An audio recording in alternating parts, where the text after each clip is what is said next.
Hello. Hi. Kayla Lords. John Brownstone. Of Loving BDSM, where we help kinksters like you have happy, healthy power exchange relationships. This is yet another Q&A episode. I am really enjoying answering these questions. I think mostly because I'm nosy about other people's lives, and I have lots of thoughts and opinions on what other people should do in life. So this is a good opportunity to, scratch that itch. Okay, here we go. How do you make space for BDSM play? Me and my sub have a 24/7 service-oriented DS relationship. We like several more play-based BDSM activities, but we don't do them as often as we want. I feel easily forced when we plan play, even if I plan it myself. But spontaneous play also doesn't seem to happen as often as we want. There is also the factor of sexual tension that stops me from doing play. I don't want it to end up with sex all the time, but I feel very forced that way when boners are present. I don't really know how to get away from this connection in my head, even though my sub just says to ignore the boner. I'll be honest, that would have been my first piece of advice. And mine too. But if that doesn't work, it doesn't work. That's just a physical reaction. Right. It does not always mean you have to act upon that physical reaction. Right. So, but let's start with the first part of the question, which don't like to plan it. It makes them feel forced, but spontaneous doesn't happen all the time either. Right. So, what are your thoughts? I'm kind of going to say it, but you may have to, if spontaneous is not happening the way you want it to and as much as you want it to, you may kind of have to bite the bullet on the planning. When we first got to a point in our relationship that we kind of had to plan, I didn't like it either. I didn't know that. I was not very fond of it either. But when I got to the point that I realized, hey, this is allowing us to have some playtime. Right. I kind of got over that. Mm-hmm. And I started looking at it as something to anticipate and something to look forward to. Right. But that was after you had gone through that discomfort of, I don't like this. Right. But I'm doing it anyway. Mm-hmm. And then you had the experience of, okay, I like this. And then you started looking forward to it. Mm-hmm. Gotcha. Yeah. Because really, it was sort of the same thing for us. In the beginning, things were very spontaneous with us. Mm-hmm.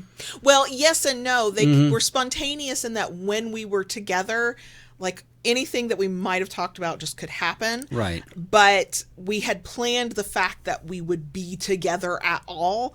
So then that allowed for the spontaneity. And that is actually where my mind went when I read this question initially, which is instead of planning the scene and you feeling forced in that moment, and I have a thought specifically to that, but I'll get to that in a second. But instead of planning the scene, can you just schedule the time when something could happen? It's time in your week, your month, whatever your sort of schedule works out, that something could happen, but you don't know what it is until you get there. So that the what you do is more spontaneous. And that's a good point. I like that. Even if you schedule it as open time. Right. You'll come together for something. Right. But that something gets to be decided in the moment, or however your spontaneous play usually kind of gets decided. That way you're not choreographing a scene and you don't feel like you then have to maybe follow a script or do something that doesn't feel organic, but you've set the time aside and that whatever happens will happen.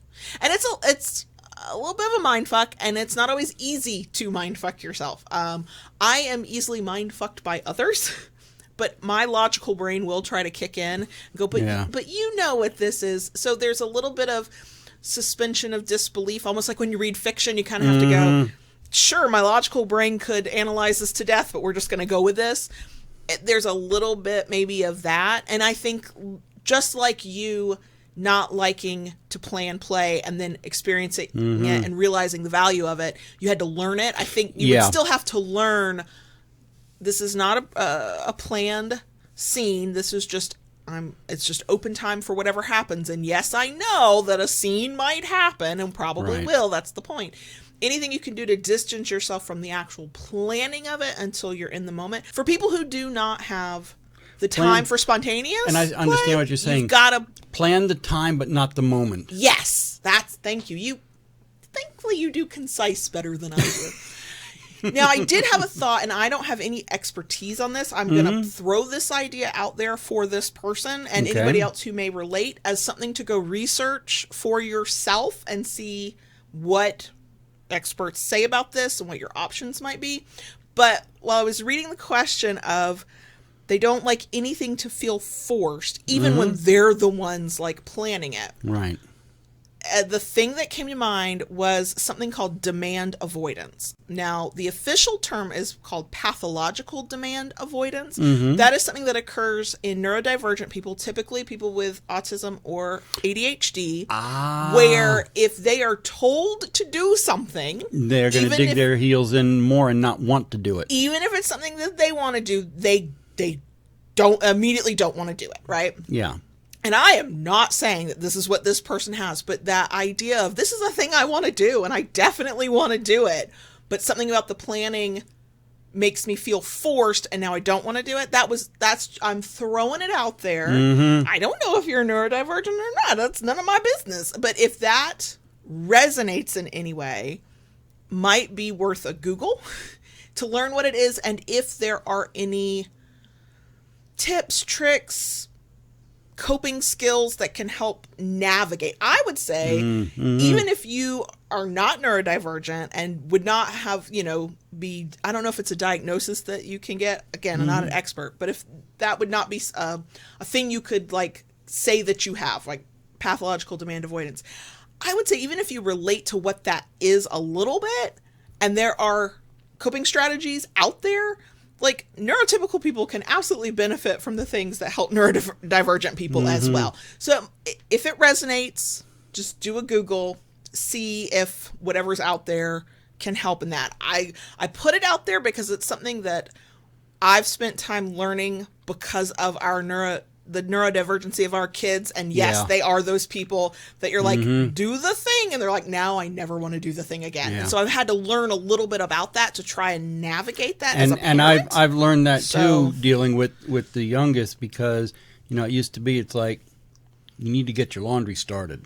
Right. And now it's like, don't forget at some point to do your laundry. There's a rewording of it. So it's like, I'm not telling you what to do, but I'm telling you, I'm just reminding you that it's a thing. Right. So, and maybe the scheduling time that is just open time for the scene to happen and letting the scene itself be spontaneous. If that works, go for it. If that still doesn't resonate, but the demand avoidance thing does, I'm just throwing it out there as a thing that I know enough about to be dangerous, so can't call myself an expert, but it might be a thing.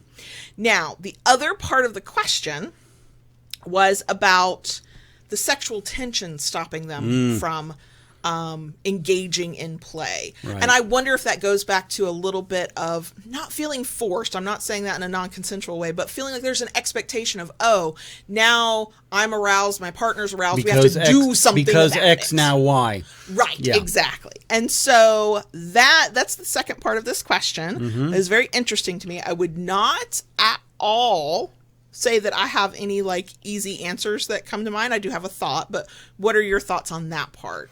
See, I don't know.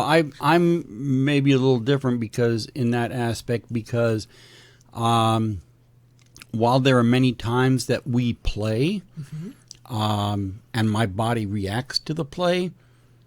And my body reacts to the play. I'm like, no, this is not the time for this. Where this isn't the direction you want that scene to go. This is not the direction I wanted to go, and I just don't do it. Right, you just sort of stop yourself and go, okay. I mean, even times when we have played at the clubs here in Florida, you can play at the clubs, but sexual contact of any kind is not allowed because of the laws in Florida. Especially when we've played at the club, because our play can be so intense when we're there. Body's like, oh yeah. But, I can't do anything with it. Right. And at that point, you're just not even allowed to, yeah. So that's almost like public play has helped you reinforce the skill of just just because there's a boner doesn't mean I have to do anything about it, right? Right. And I mean, there are times, let's face it, our lives are so busy. There are times when, there is just enough time to sneak in a spanking. Right. There wouldn't be time for and there is no else. time for anything else beyond that, Right. And that is another thing for us that has worked to, I know early days, as a submissive, for me, kink and sex were intertwined irrevocably. Like if we were getting kinky, we were getting sexy times, and it was they went together. Yeah. Even though eventually, as I learned more, I understood that they don't have to. Right. Now, I've had enough experience where, it's kind of a choice. Are we getting kinky or are we having sex? That's a very easy disconnect for my brain to go, okay, we got kinky doesn't automatically, doesn't matter how erotic the moment might have been for either one of us or, our arousal level. This is what we're doing and that's fine. But that was a thing I had to experience often enough that it's just, I often don't even, I'm surprised when there's sex in a scene usually towards the end of a scene, because that's typically those two things have recently over the past few years have been kept separate because we've got enough experience of them being separate that they're, in my mind, they're just separate things now. I mean, but that takes time. I mean, for me, and it's been a long time that I've held this train of thought. Just because my body becomes aroused does not mean I need to act on it. Right. Okay. It's a physical reaction, but it does not mean that, I have to, I may be aroused. You're not. Right. That's true. I'm not going to make you just because I am. Right. Okay. And we say that as people who engage in free use kind of play. Right. Like, we have that as part of our dynamic, but that is still with the understanding that if I'm nowhere near that moment, you will not necessarily do anything about it. And that's the thing that comes to my mind, though. And maybe it's a time and experience thing, and maybe it's a mindset thing. Reading the question, my thought was, okay, so what makes you feel that you have to act on sexual arousal? If the sexual arousal exists in the moment, what is it? Past experience, the way we're socialized in our cultures, what is it? My recommendation would be to look within and go, what is it that makes me feel like I got to do something and can't just ignore the boner? And it could be just that you might be a person who's sort of, the things you've been around, the things you've seen, the media you've consumed, whatever, has, quote, taught you that see boner, fix boner. You know what I mean? Like, once you get aroused, you do something about that.